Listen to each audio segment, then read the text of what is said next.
sahabat orang tua.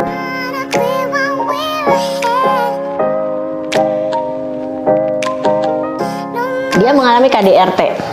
Boleh nggak sih saya buatin komunitas yang bisa membantu para ibu-ibu yang korban KDRT nih? Kemudian tahun berikutnya kasusnya udah mulai bergeser nih ke pelecehan anak. Cuman masalahnya adalah kenapa itu bisa terjadi?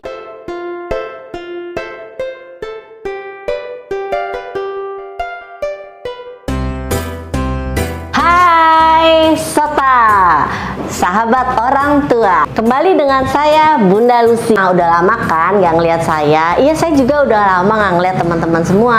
Di comeback kali ini saya ingin memberikan nuansa yang baru, nggak membosankan ya belajar di sini. Teman-teman akan belajar banyak bagaimana menggabungkan antara teori yang sudah kita ketahui dengan praktisnya yang sehari-hari biasa saya lakukan. Kita lanjutkan ke next pic.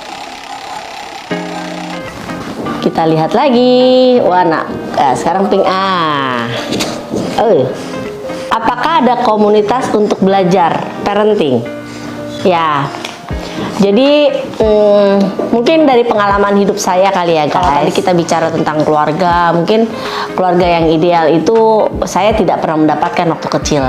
Tapi yang saya tahu, keluarga saya mencintai saya. Tapi mencintai dengan cara marah-marah. Emang bisa diterima dengan semua anak? Kan nggak bisa, tuh ya. Akhirnya semua hal yang terburuk dalam hidup saya sudah pernah saya lakukan gitu sejak saya usia dini. Tapi itu membuat saya tuh jadi merasa bahwa peran orang tua tuh penting banget sih, ya. Buat saya dulu yang kecil kayaknya hidup atau tumbuh dari tanpa kasih sayang orang tua, nggak bisa ngerasain gimana sih rasanya dicintai, itu nggak enak banget guys. Ya, jadinya saya pengen banget nih keluarga Indonesia, ayo dong kita sama-sama gerakan mengasuh anak, menanam benih cinta ke keluarga kita masing-masing supaya kita sama-sama bisa belajar gitu. Saya sih ada komunitas ya buat belajar. Jadi waktu tahun berapa ya? 2014 atau 2013 saya ketemu sama satu orang. Dia mengalami KDRT. Nah, kemudian dia bilang, boleh nggak sih saya buatin komunitas yang bisa membantu para ibu-ibu yang korban KDRT nih? Karena saya memang dulu tuh nanganin KDRT banyak sekali ya di tahun itu. Kemudian tahun berikutnya kasusnya udah mulai bergeser nih ke pelecehan anak, ya. Terus tahun berikutnya bergeser ke anak-anak yang self abusing. Jadi ternyata banyak banget anak sama remaja itu ngalamin yang mungkin orang tua nggak ngerti ya. Masa sih alamin kayak gitu? Sampai ada satu orang bapak-bapak, dia nggak tahu kenapa anaknya tuh diplester sana sini, dikirain luka biasa. Nah, terus setelah suatu saat gitu ya, pada saat anaknya lagi jalan pakai celana pendek, dia ngeliat baretan di seluruh kakinya dan dia kaget luar biasa. Dia telepon saya dengan paniknya gitu, ada apa ya dengan anak saya? Biasa aja kali gitu. Itu terjadi sama anak-anak remaja. Cuman masalahnya adalah kenapa itu bisa terjadi? Berarti kan ada kekeliruan yang terjadi di anak itu gitu ya. Jadi teman-teman, kalau teman-teman memang mau belajar tentang bagaimana sih cara mengasuh, bukan yang benar menurut saya ya, tapi yang tepat. Yang tepat itu buat saya belum tentu loh tepat buat teman-teman. Tapi setidaknya dasar-dasar psikologi tentang parenting, tentang bagaimana perkembangan jiwa seseorang, tentang kepribadian apa sih yang dikategorikan terganggu, itu teman-teman harus tahu semua sih itu. Jadi kalau mau gabung, silakan gabung di ya, nanti teman-teman akan belajar, tapi satu syaratnya, kalau teman-teman mau bergabung di situ harus aktif. Karena kalau yang nggak aktif kita kick.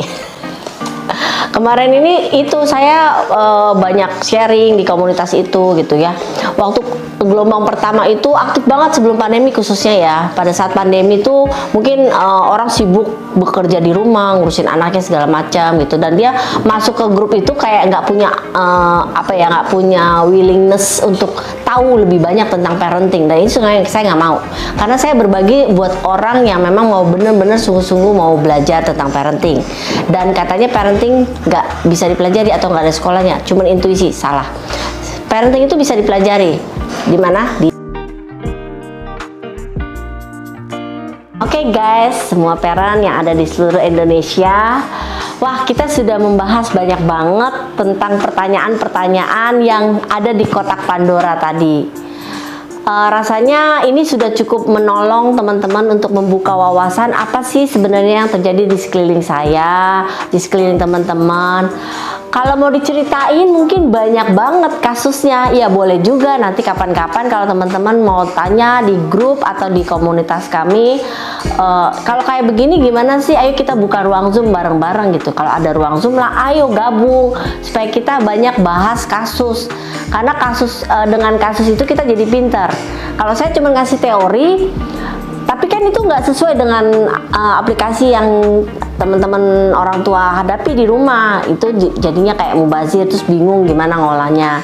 Makanya ayo kita sama-sama belajar, dan dengan belajar itu kita bertumbuh, dan dengan bertumbuh kita bisa mengusahakan yang terbaik untuk pengasuhan anak-anak kita di masa mendatang.